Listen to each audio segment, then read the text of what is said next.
नमस्कार दोस्तों, मैं प्रीति। मेरा इस प्रीतिस क्रिएशन चैनल में आप सभी दोस्तों को हार्दिक स्वागत करती हूँ। आज मैं जो कविता आपको पाठ करके स्वरचित कविता पाठ करके सुनाने जा रही हूँ, उसका शिरोनाम है उर्मिला गाथा।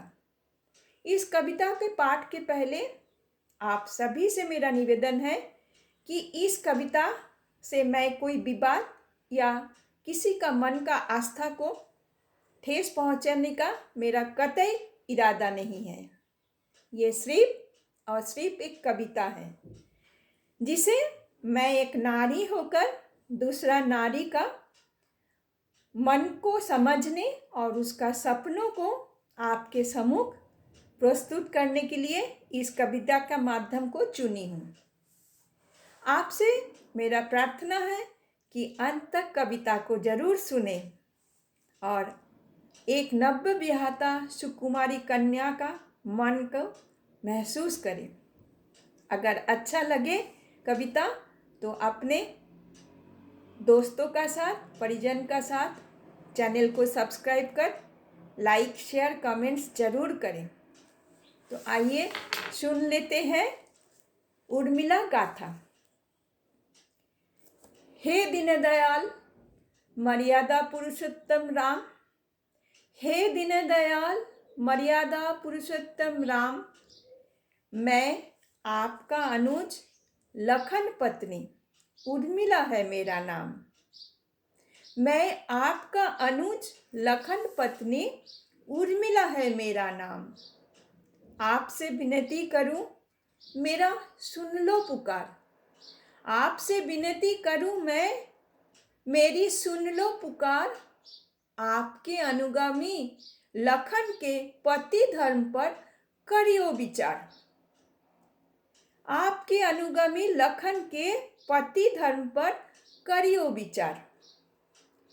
एक ही दिन, एक ही मंडप में उर्मिला जानकी बिहाया हम दोनों बहनें। दोनों के ही नयन में संजोए थे हजारों सपने। दोनों के ही माताओं ने सिखाई थी एक ही रस्म। दोनों के ही माताओं ने सिखाए थे एक ही रस्म। सुख हो या दुख देना पति का संग, यही है तुम्हारी पत्नी धर्म। तब मैं क्या जानूं कि अंतराल में मेरा परमेश्वर मेरे लिए क्या विधान लिख रहे थे। तब मैं क्या जानूं कि अंतराल में मेरा परमेश्वर मेरे लिए क्या विधान लिख रहे थे। पर हे प्रभु, आप तो थे मनुष्य रूपी परमेश्वर, क्या आप भी इससे अनजान थे। पर हे प्रभु, आप तो थे मनुष्य रूपी परमेश्वर, क्या आप भी इसे अनजान थे। अयोध्या जैसा जगमगा उठा राम लखन के विवाह पर पाकर जानकी और उर्मिला।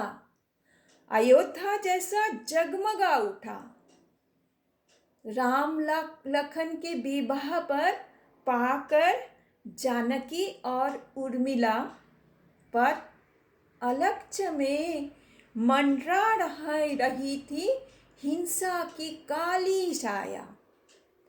पर अलक्ष्य में मंडरा रही थी हिंसा के काली छाया। कुछ दिनों बाद ही आत आया माता कैकेयी से आपके लिए 14 साल का वनवास का आदेश। त्याग कर राज वस्त्र आपने धरा योगी वेश। त्याग कर राज वस्त्र आपने धरा योगी वेश। तैयार हो गए आप माँ के आदेश में जाने को वनवास। तैयार हो गए आप माँ का आदेश में जाने को वनवास। और मैं लखन पत्नी उर्मिला कुछ समझ पाती उससे पहले ही आपके अनुज लखन भी चल पड़े, मुझे छोड़ आपके साथ बनके आपका चिरदास। और मैं लखन पत्नी उर्मिला कुछ समझ पाती उससे पहले ही आपके अनुज लखन भी चल पड़े, मुझे छोड़ आपके साथ बनके आपका चिरदास। नव्य विहाता जानकी को मिला अनुमति निभाने स्त्री धर्म। नव्य विहाता जानकी को मिली अनुमति निभाने स्त्री धर्म। वो भी चली अपने प्रियतम के साथ निभाने अपनी कर्म। पर हे प्रभु, क्यों थी मेरे पर ईश्वर का रोष? हे प्रभु, क्यों थी मेरे पर ही ईश्वर का रोष? क्यों मुझे नहीं मिला अनुमति? क्या थी मेरा दोष? क्यों मुझे नहीं मिला अनुमति? क्या था मेरा दोष? मैं तो थी नितांत बालिका, चारुशिला कुछ न कह पाए। पर मेरा पति लखन वो तो थे विद्वान, क्या वो भी कुछ समझ न पाए? पर मेरा पति लखन वो तो थे विद्वान, क्या वो भी कुछ ना समझ पाए? न पति ने किया मेरी दशा पर विचार, ना ही विधाता। हे भक्तवत्सल, जब आप ही नहीं समझ पाए तो फिर किसे समझाता? न पति ने किया मेरी दशा पर विचार, ना विधाता। हे भक्तवत्सल, जब आप ही नहीं समझ पाए तो और किसे समझाता?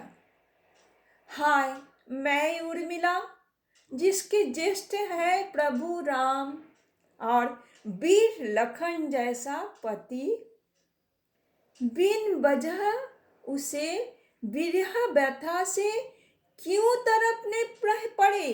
क्या यही थी मेरी नियति?